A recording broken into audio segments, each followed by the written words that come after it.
अन्न का अपमान। Moral stories in Hindi. एक बार की बात है, रामपुर गांव में सुधा नाम की एक लड़की रहती थी।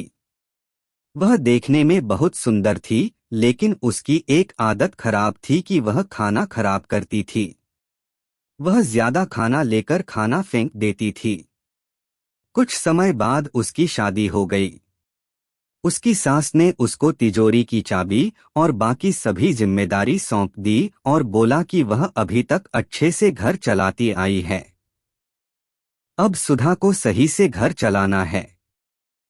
सुधा ने अपनी सास की बात को कबूल किया। सुधा इसके बाद अपने पति से बार बार कभी चीनी, कभी चावल और कभी दाल मंगवाती थी। जब उसकी सास को इस बारे में पता चला तो वह सुधा को बोली कि तुम महीने भर का राशन एक बार में क्यों नहीं मंगवाती। सुधा ने बताया कि वह एक साथ मंगवाती है, लेकिन वह कम पड़ जाता है।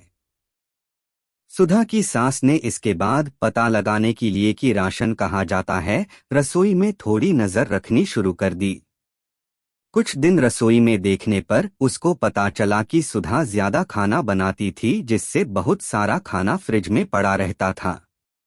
उसने सुधा को खाने की अहमियत के बारे में सिखाने की सोची।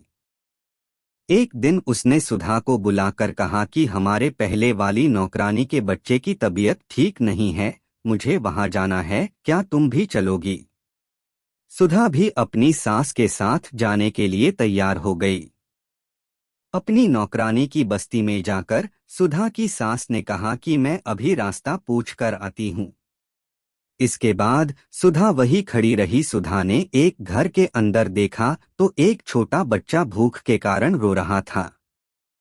उसकी मां ने अपने अनाज के सभी बर्तन देखे, लेकिन वो खाली थे। यह देखकर सुधा को रोना आ गया।